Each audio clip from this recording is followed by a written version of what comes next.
Polity polity এর আগের দিনে কি করানো হয়েছিল? 12 অনুসূচি, 12টা অনুসূচি করানো হয়েছিল।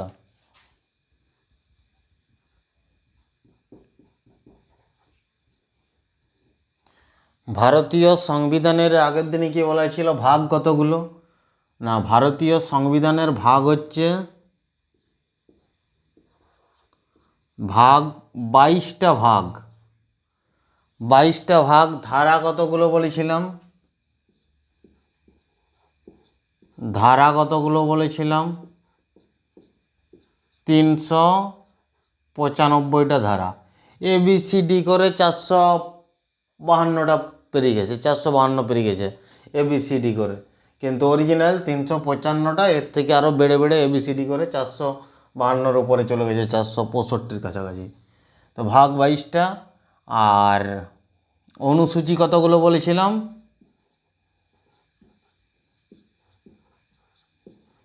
অনুসূচি কতগুলো বলেছিলাম? না, 12টা অনুসূচি। তো এই 12টা অনুসূচি এর আগের দিন করানো হয়েছিল। 12টা অনুসূচি এর আগের দিনে করানো হয়েছিল। এই 12টা অনুসূচির মধ্যে আমরা পরপর পরপর প্রত্যেকটা অনুসূচি নিয়ে আমরা ডিটেলসভাবে আলোচনা করেছি। এরপরে আমরা শুরু করব কি? এই ভাগ। ভাগ 1-এর মধ্যে কতগুলো ধারা থাকে না সেটা আমরা আলোচনা করব। ভাগ 1-এর মধ্যে কতগুলো ধারা থাকছে, যেমন ভাগ 1 থেকে শুরু করব।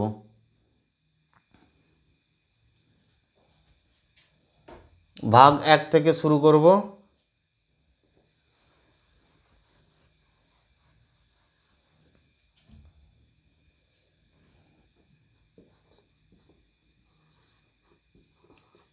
ভাগ 1। ভাগ 1 থেকে আমরা শুরু করব। ভাগ 1-এ কি দেওয়া আছে না, আমাদের ভারতবর্ষ যে গঠন হয়েছে তার যে ক্ষেত্র এবং তার বিস্তার সম্বন্ধে আলোচনা হয়েছে। ভারতবর্ষের দেশের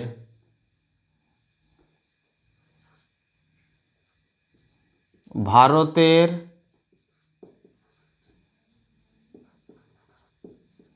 ক্ষেত্র অথবা ভূমি, ল্যান্ড, যেটা কতটা পর্যন্ত ভারতের সীমা সেটাকে আলোচনা হয়েছে। ভারতের ক্ষেত্র, ভারতের ক্ষেত্র সম্বন্ধে আলোচনা করা হয়েছে।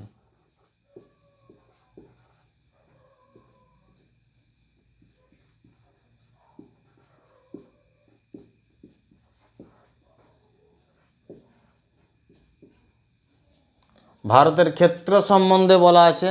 এখানে ধারা কতগুলো আছে না, 1 থেকে 4। 1 থেকে 4 এই 4টে ধারা এখানে আছে। ভারতের ক্ষেত্র সম্বন্ধে বলা আছে। তো ভারতের ক্ষেত্র কত দূর পর্যন্ত বিস্তৃত, ভারতের ক্ষেত্র বাড়া যাবে কি না, সেগুলো নিয়ে আমাদের ভাগ 1 আলোচনা করা হয়েছে। যে ভারতবর্ষের সম্বন্ধে গঠন সম্বন্ধে সম্পূর্ণভাবে আলোচনা করা হয়েছে। তো ভাগ 1-এর ক্ষেত্রে এখানে ধারা 1 নম্বর ধারাতে কি বলা যায়, এরকম পরপর পরপর 22টা ভাগও আমরা কমপ্লিট করে যাব এবং তার সাথে সাথে কি 395টি যে ধারা আছে সেই ধারাগুলোও কমপ্লিট করব। তার মধ্যে যেমন নাগরিকত্ব আইন, NRC, সমস্ত কিছু এখানের মধ্যে আমরা পরপর পরপর করে যাব। সুপ্রিম কোর্ট, হাইকোর্ট, সমস্ত কিছু আমরা এই ধারার সাথে সাথে পরপর পরপর আমরা করে যাব। 395টা ধারা নেক্সট ক্লাস পরপর পরপর হয়ে যাবে।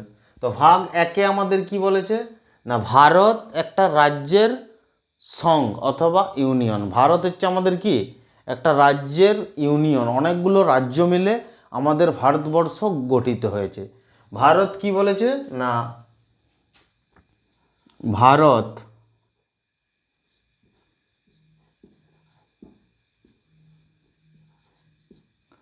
রাজ্যের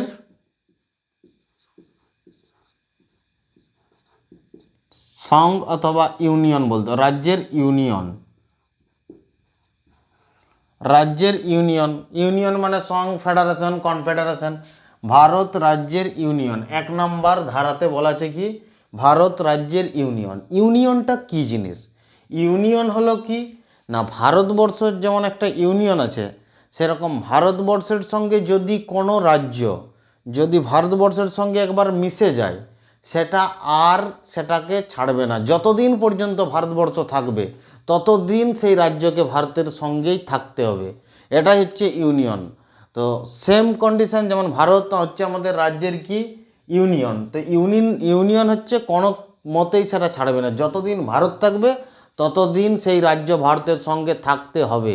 যদি কোনো রাজ্য ভারতবর্ষের ক্ষেত্রে বিরোধ করে, কোনো রাজ্যের মুখ্যমন্ত্রী যদি বিরোধ করে, যদি বলে এটাকে আমি ভারত থেকে আলাদা করে নেব এই রাজ্যটা, সেটা পারবে না। কারণ ভারতবর্ষ, ইন্ডিয়ান আর্মি সেই জায়গায় যে ফরে হস্তক্ষেপ করে তাকে ভারতের সঙ্গে রাখবেই। যতদিন ভারতবর্ষ থাকবে ততদিন সেটা ভারতেরই অংশ থাকবে, সেটা কিছুতেই ছাড়বে না। এটা হচ্ছে ইউনিয়ন, রাজ্যের ইউনিয়ন বলা হয় কি। আর এগুলো ইউনিয়ন বলতে এটা আমরা তিন ধরনের আমরা দেখতে পাই। একটা হচ্ছে কি ইউনিয়ন, ইউনিয়ন এ হচ্ছে সম্পূর্ণ একবারে মজবুত হিসেবে একসঙ্গে জোটবদ্ধ হয়ে থাকবে, কিছুতেই ছাড়বে না, এমনভাবে মজবুতভাবে থাকবে ইউনিয়ন। আরেকটা হচ্ছে কি ফেডারেশন, ফেডারেশন আর একটা কনফেডারেশন।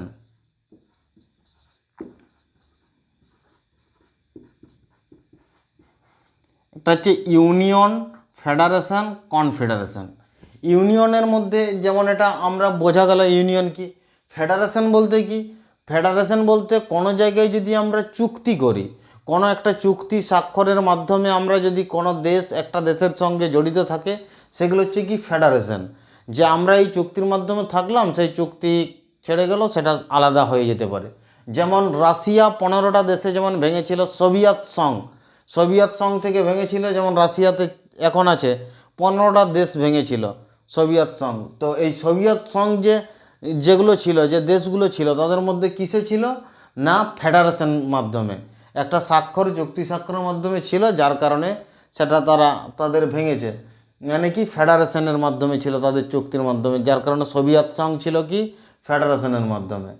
আর একটা আছে কি কনফেডারেশন, কনফেডারেশন যেমন আমেরিকার অনেক স্টেট আছে কনফেডারেশনের মাধ্যমে, সেখানে কি না কোনো চুক্তির দরকার নেই, ডাইরেক্ট মানে এমনি ছেড়ে যেতে পারে।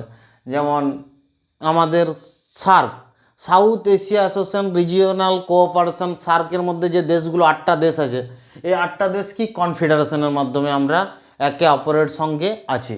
এই 8টা দেশ যে কোনো টাইম আমরা চাইলে ছেড়ে দিতে পারি, সার্কের মধ্যে নাও থাকতে পারি।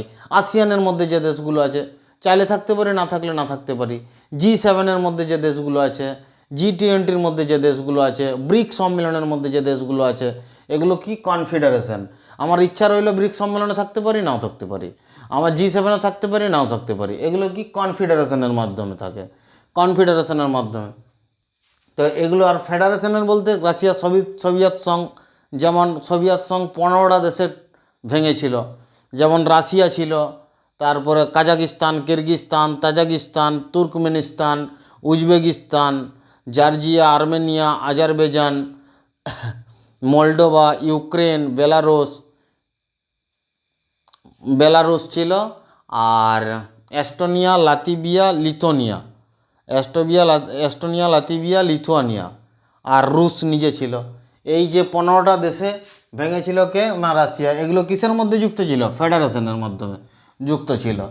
আর ইউনিয়ন যেমন আমার ভারতের রাজ্যের কি একটা ইউনিয়ন, তাহলে ভারতবর্ষ কি অনেকগুলো রাজ্যের একটা ইউনিয়ন। আমাদের বর্তমান রাজ্যের সংখ্যা কতগুলো, 28টা। বর্তমান রাজ্যের সংখ্যা কতগুলো, 28টা। এবং কেন্দ্রশাসিত অঞ্চলের সংখ্যা কতগুলো, 8টা, টোটাল 36টা। তাহলে 1 নাম্বার হলো কি আমাদের ধারাতে ভারত রাজ্যের ইউনিয়ন। 2 নাম্বার সংবিধানের 2 নাম্বার ধারায় কি বলা আছে না সংসদ। 2 নাম্বার ধারায় কি বলা আছে,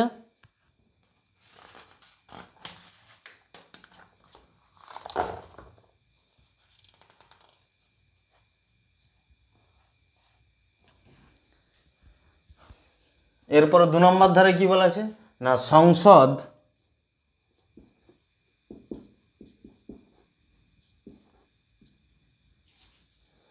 সংসদ বিদেশি রাজ্যকে ভারতের সঙ্গে মেলাতে পারে। সংসদ বিদেশি রাজ্যকে সংসদ বিদেশি রাজ্যকে ভারতের সঙ্গে বিদেশি রাজ্যকে এবং বিদেশি ভূমিকে ভারতের সঙ্গে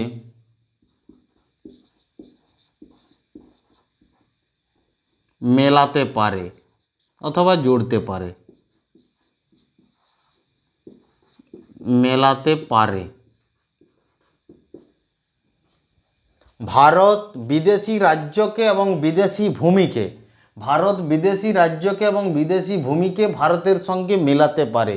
সংসদ, আমাদের যে ভারতের যে সংসদ আছে, এই সংসদ কি করবে না, যদি অন্য একটা রাজ্য, বিদেশি রাজ্য আমাদের দেশের সঙ্গে মিশতে চায়, তাকে আমাদের দেশের সঙ্গে আমরা জুড়তে পারি। এটা আমাদের কি সংবিধানের 2 নম্বর ধারাতে বলা আছে, জুড়তে পারি। তো এটা যেমন আমাদের সব থেকে 16ই মে 1975 সব থেকে কনিষ্ঠতম রাজ্যকে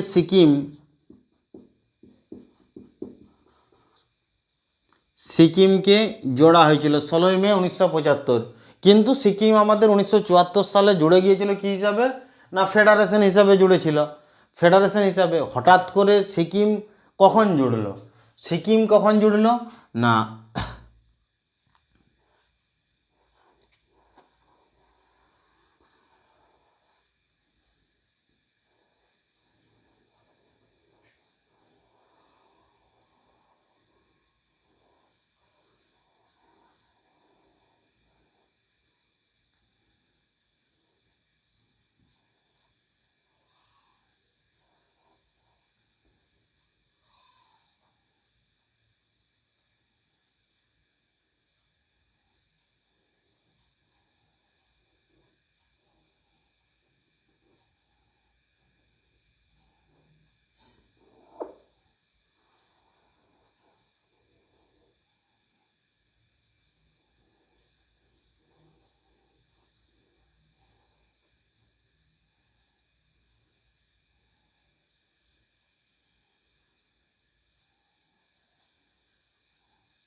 না আমাদের কখন জুড়লো সিকিম, যখন এখানে একটা দেশ ছিল, সেটা কি তিব্বত।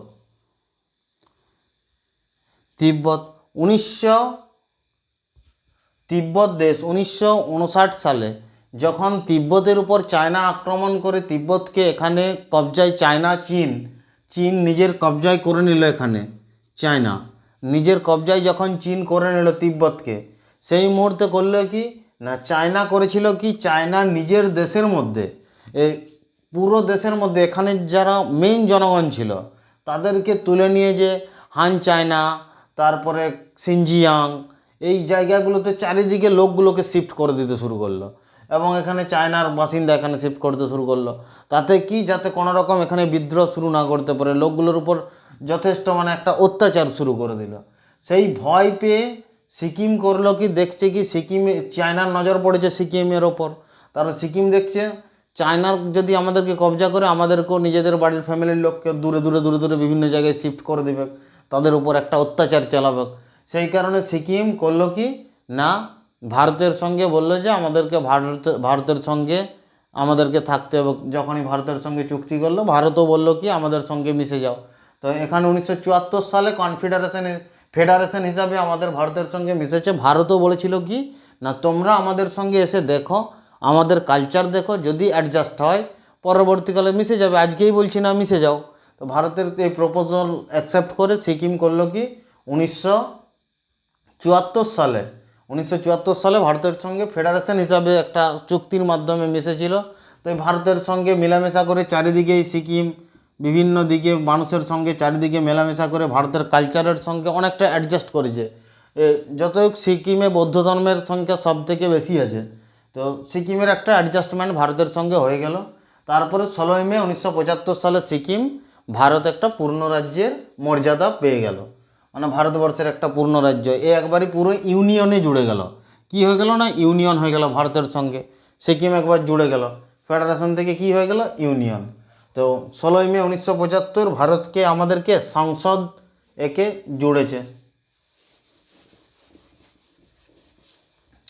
কতই না 16ই মে 1975 ভারত আমাদের সংসদে জুড়েছে। 2 নম্বরে কি বলা আছে, 1 নম্বর ভারত রাজ্যের ইউনিয়ন, 2 নম্বর সংসদ বিদেশি রাজ্যকে ভারতের সঙ্গে মেলাতে পারে। 16ই মে 1975 সিকিমকে জুড়েছে।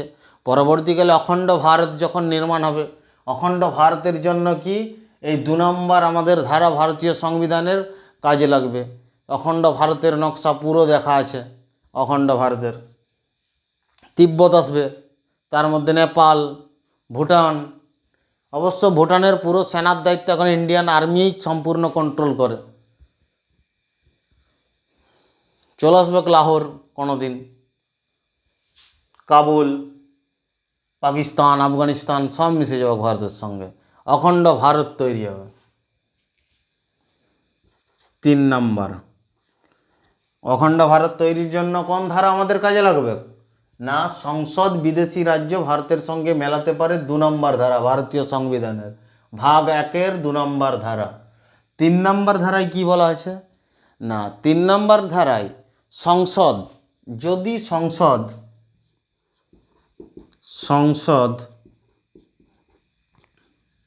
দেশের মধ্যে আভ্যন্তরীণ যে রাজ্যগুলো আছে, সংসদ রাজ্যের বিভাজন করতে পারে। আমাদের ভারতবর্ষের মধ্যে যতগুলো রাজ্য আছে, সেই রাজ্যগুলোর মধ্যে যদি আমাদের বিভাজন করার প্রয়োজন পড়ে, ভাঙার প্রয়োজন পড়ে, তখন সেটা সংসদ করতে পারে। সংসদ রাজ্যের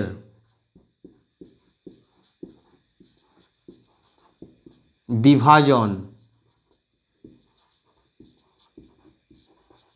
করতে পারে।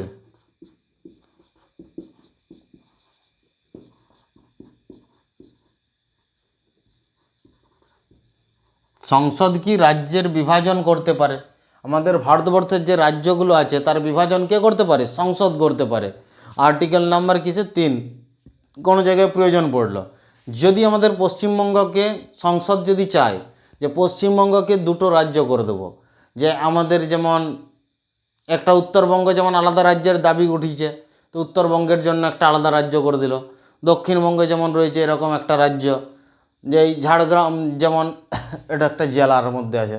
তো এরকম করে আমাদের যদি কোনো রাজ্য ভাঙতে চায়, যেমন মধ্যপ্রদেশ থেকে ভেঙে কী হয়েছে ছত্তিশগড়, তারা অন্ধ্রপ্রদেশ থেকে ভেঙে কী হয়েছে তেলেঙ্গানা, এরকম এগুলো কে চায়, যদি সংসদ চায়, সংসদ চাইলে রাজ্যের বিভাজন করতে পারে, দেশের প্রয়োজনে আমাদের করতে পারে।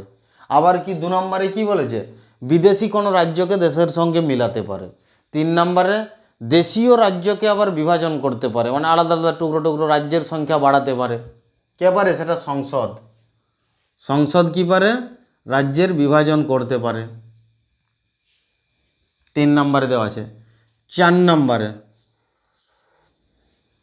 4 নম্বর ধারায় বলা আছে কি না, 2 এবং 3 নম্বর ধারা যখন, এই দুটো ধারা 2 নম্বর এবং 3 নম্বর ধারা যখন প্রযোজ্য হবে, রাষ্ট্রপতিকে তার 300 ক্ষমতার বাইরে রাখা হবে। রাষ্ট্রপতিকে এই দুটোতে সোজা ভাষায় কি, যদি সংসদ যদি বিদেশি রাজ্যকে ভারতের সঙ্গে মেলাতে চায়, কিংবা আমাদের রাজ্যের যদি সংসদ বিভাজন করতে চায়, তখন কি করবে না, রাষ্ট্রপতি সেই জায়গায় ডাইরেক্ট ভাষায় কোনো নাক গলাতে পারবে না। ডাইরেক্টলি ভাষায় কি, রাষ্ট্রপতি কোনো মতেই কোনো নাক গলাতে পারবে না।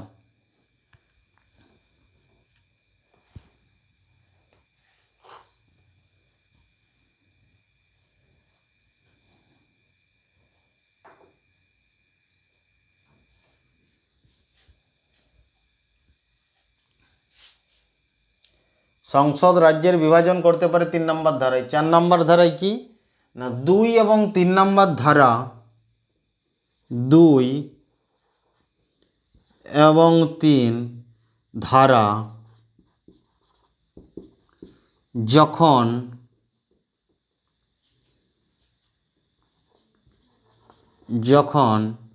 প্রয়োগ করা হবে, প্রয়োগ করা হবে 2 এবং 3 নম্বর ধারা যখন প্রয়োগ করা হবে, 2 এবং 3 নম্বর ধারা যখন প্রয়োগ করা হবে তখন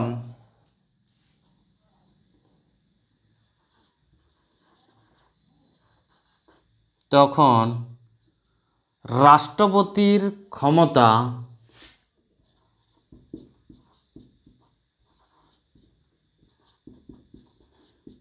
রাষ্ট্রপতির ক্ষমতা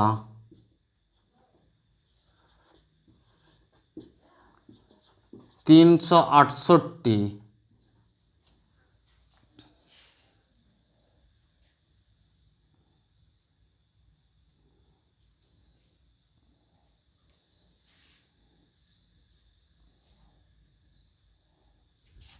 প্রয়োগ করতে পারবে না, প্রয়োগ করতে পারবে না।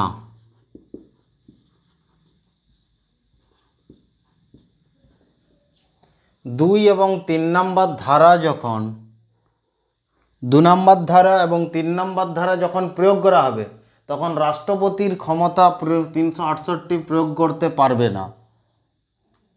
মানে রাষ্ট্রপতি যদি সাইন, মানে রাষ্ট্রপতিকে কি এখানে সাইন করতেই হবে। রাষ্ট্রপতি যদি 368 ক্ষমতা প্রয়োগ করে যদি বলা হয় যে 368-র বাইরে রাখা হবে, 368 হচ্ছে রাষ্ট্রপতির সমস্ত দেওয়া আছে, তো এখানে 368-র বাইরে রাখা হবে, 368-র বাইরে রাখা হবে। এই 2 এবং 3 নম্বর ধারা যখন প্রয়োগ করা হবে তখন 368 বাইরে রাখা হবে, 368-র যে প্রয়োগ সেটাকে বাইরে রাখা হবে। মানে রাষ্ট্রপতি এখানে, সোজা ভাষায় রাষ্ট্রপতি ডাইরেক্ট এখানে কোনো রকম নাক গলাতে পারবে না।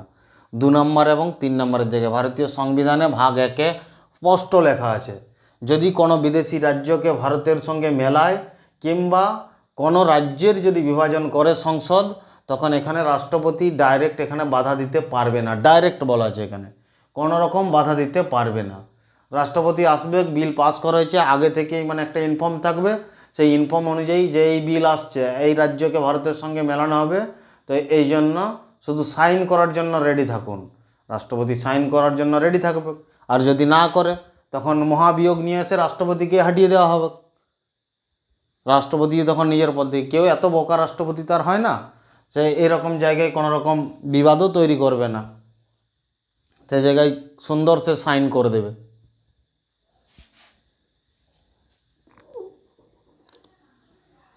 দু নম্বর এবং 3 নম্বর ধারা যখন প্রয়োগ করা হবে তখন রাষ্ট্রপতির ক্ষমতা 368 প্রয়োগ করতে পারবে না, মানে এটা বাইরে রাখা হবে। তখন 1 নম্বর কি বলেছে, ভাগ 1-এ কি বলা হয়েছে, 1 থেকে 4 পর্যন্ত ভারতের ক্ষেত্র সম্বন্ধে অথবা ভারতের বিস্তার সম্বন্ধে এখানে আলোচনা করা আছে, দেশের বিস্তার সম্বন্ধে। এখানে ধারা 1 থেকে 4 নম্বর ধারা পর্যন্ত দেওয়া আছে। 1 নম্বর ধারায় কি বলা আছে, ভারত রাজ্যের ইউনিয়ন। 2 নম্বর কি, সংসদ বিদেশি রাজ্যকে ভারতের সঙ্গে জুড়তে পারে। 3 নম্বর কি, সংসদ আমাদের ভারতের আভ্যন্তরীণ রাজ্যের বিভাজন করতে পারে। 4 নম্বর কি বলেছে, 2 নম্বর এবং 3 নম্বর ধারা যখন প্রয়োগ করা হবে তখন রাষ্ট্রপতি 368-র বাইরে থাকবে, 368 ধারার বাইরে থাকবে। এটাই হচ্ছে আমাদের কি না, ভাগ 1-এ আমাদের দেওয়া আছে। এটা কি আছে, ভাগ 1-এ দেওয়া আছে। এগুলো নোটস করে নাও সব।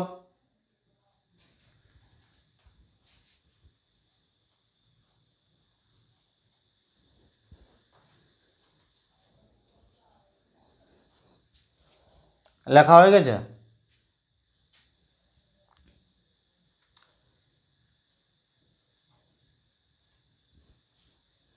এরপরে পরের দিন আমরা আলোচনা করব কি, ভাগ 2 নিয়ে। ভাগ 2 নিয়ে নেক্সট ক্লাসে আমরা আলোচনা করব ভাগ 2। নেক্সট ক্লাসে আমরা আলোচনা করব কি, ভাগ 2।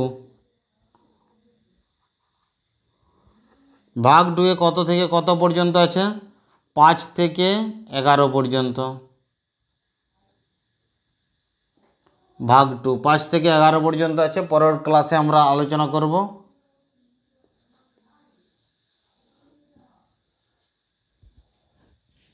আজকের ক্লাস এই পর্যন্তই।